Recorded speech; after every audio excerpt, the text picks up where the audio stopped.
Hello and welcome to another Raggy's Beer Review. So today we're going back over to Grimsby for our final trip. I'm just checking the beer wall and I don't think I've got actually any left now.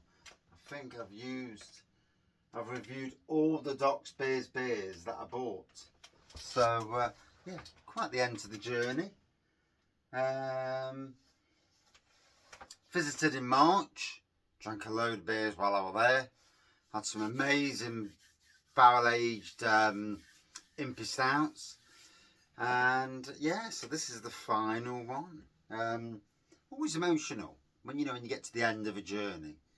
That journey may be revised at some stage. I'm bound to bump into them on craft or somewhere. Or maybe even at Derby Beercon in November. So yeah, this is called Sugar Punch Grimm. By Evangeline Henderson. A pale ale at 3.4%. I will read the back because I haven't got a clue what that means. So, a pale ale brewed to celebrate the performance of Grimm, a play by Evangeline Henderson, that makes sense now, at the illustrious Docks Academy on the 14th of March 2024. Just as the tale unfolds on stage, so too this brew reveals its own narrative through flavour and aroma. Centennial Amarillo and Simcoe hops bring fruit and pine notes, with a juicy character tempered by a touch of bitterness to make for super drinkability. Brewed by Docks Beers, a trading name of Hacks Ohm Brewing.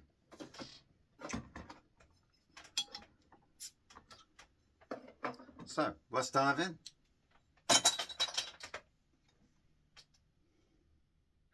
Nice bit of pop of smoke on the initially there. Nice bit of tropical aroma going off as well, to be fair.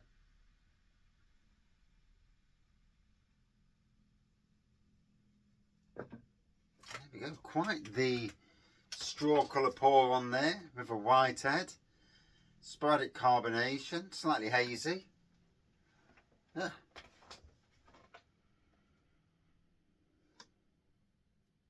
And got my nose a little bit too close that time.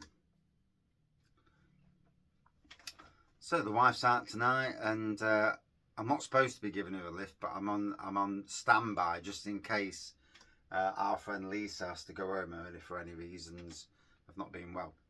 So I could have been necking a few tonight, but as it is, I'm being a good boy. I've done the front garden. I've just done the kitchen.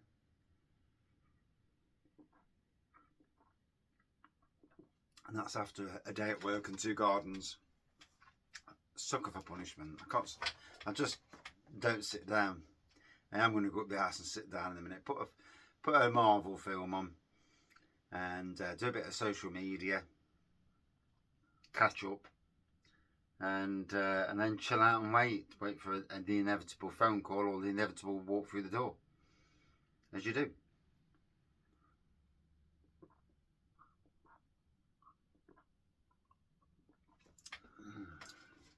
There's a nice and subtle fruitiness with a little bit of bitterness.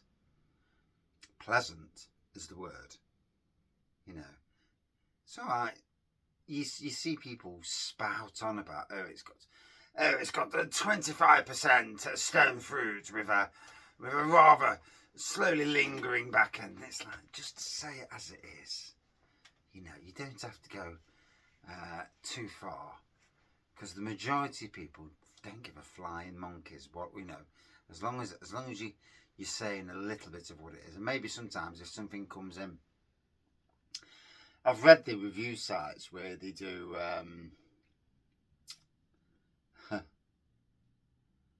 where the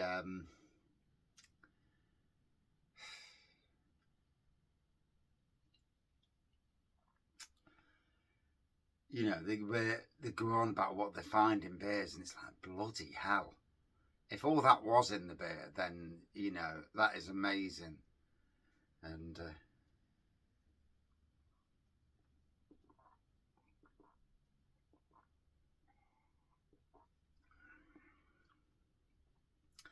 For a 3.4%, not a fan of 3.4%. Gotta be honest. I've been brutally honest about it. This is enough. This is an example of how it should be. Not loads of hops thrown at it to hide the fact that it's a lower ABV, but brewed at that temperature with the right amount of hops that fit in well with the beer. Balance. A very good balanced beer. Well played, Doc's Beers. I had one from Alter Ego the other day. That was a 3%, and again the balance was superb. I've had others where they're too weak, thin, too blooming hoppy. You know, because like a low alcohol beer where they just chuck loads of hops in just so you fool you into thinking that you know, that it's something that it's not. And no, this is done perfectly well. Probably I'm well happy with that. I picked it off the shelf and I thought, oh, 3.4. I thought, well, I bought it, I might as well review it. Whole reason for buying beers. I don't buy them just the neck. That's what I do homebrew for.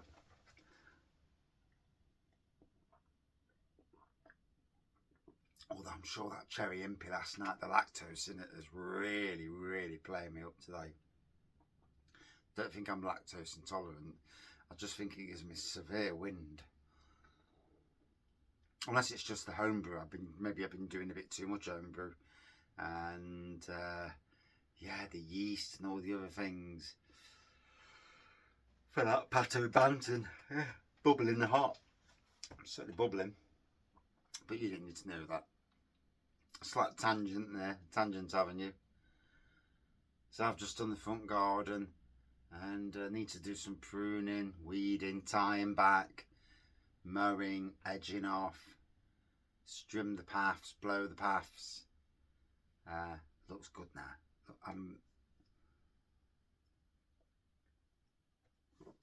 Nothing worse than being a gardener, coming home and seeing your own garden and thinking, oh God, because it just drives you insane. The only annoyance with the front garden is the dog wheeze on the grass. How to get her out of that habit, that'd be interesting. The only thing I can do is fence off the garden.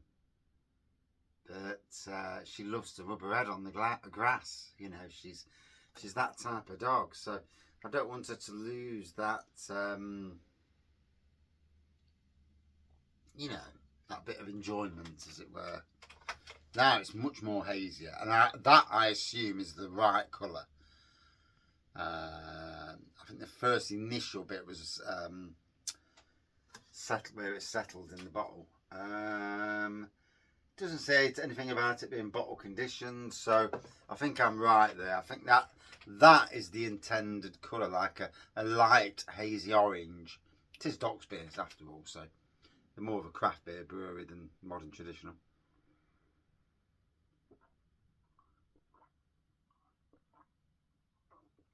Again, a beautiful smooth introduction with a little bit of zestiness, tropical bit of zestiness. And again, the more you drink, the more it flows in, and obviously the air gets to the beer, so just change the beer, as it were. Oh God, absolutely shattered. Got a busy day tomorrow. Doing a bit of brewing, as it were. Going over to Bang the Elephant for the Mega Brew 2000. Oh, that's another reason for getting all my social media up to date tonight. Maybe posting some stuff tomorrow, or just tomorrow make it a Bang the Elephant day and not post any reviews, or maybe post reviews, but half twatted reviews. You never know.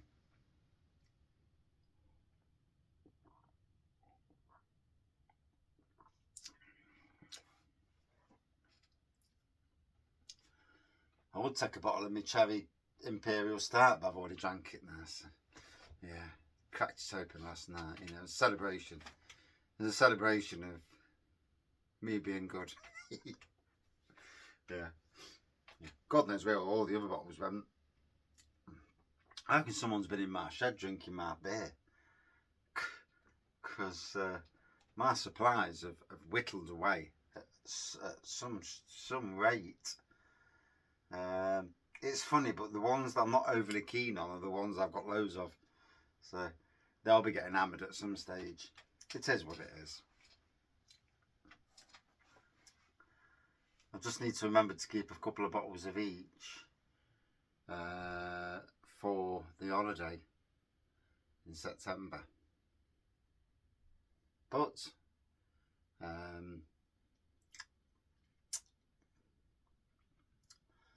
always buy beer while I'm there anyway, so it's not like there are enough places to buy beer. So yeah, going away to Filey in September for our second visit, and again another brew day coming up with Brid Brewer and Tap Room.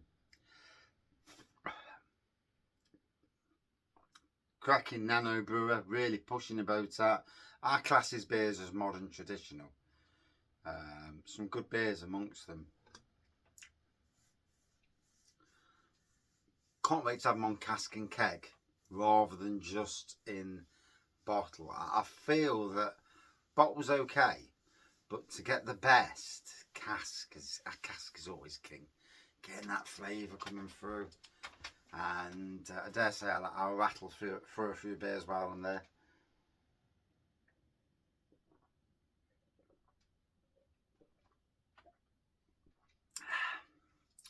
Meet up with some of the regulars. And it's funny really, because we're kind of going up that weekend because I wanted to go up, and like the wife booked it, and then everybody joined in, and we're all going up for a weekend, getting there on the Friday, doing Friday, Saturday, Sunday, and then Monday morning, and then coming back Monday. So yeah, should be good.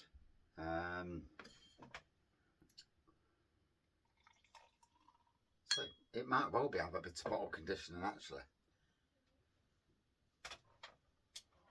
Now if that's the original colour, it's hard to know. Yeah, because I didn't pour it into a big glass initially.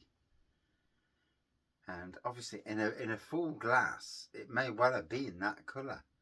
So, different. I've had like 3 different beers so far.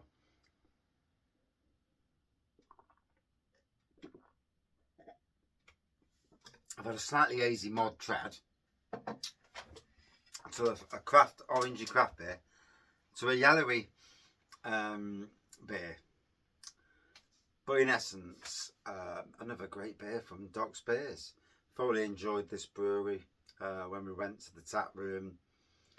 Great range of beers on cask and keg. Great staff there as well. You know. Yeah, great staff. Yeah, thoroughly enjoyed it. So, would I drink it again? Probably the best of the 3.4% beers I've had, and that's from any brewery. I've had a fair few. I've had a few from breweries that think their beer is amazing and it was not. Predominantly on cask, because I don't really buy them in bottle. I get it's the new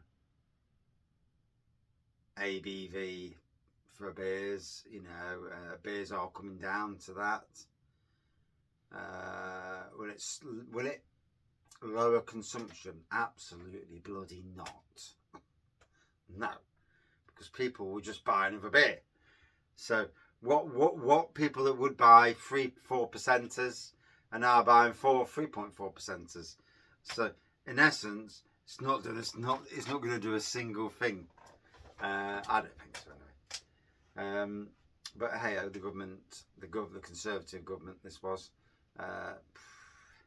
yeah, lovely people. Yeah. So out of 5 for me,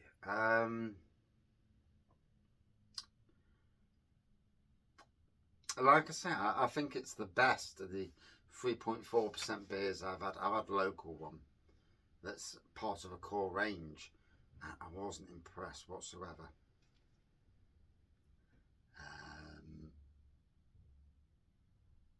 No. And but it is what it is. I've got my taste buds, they've got their taste buds.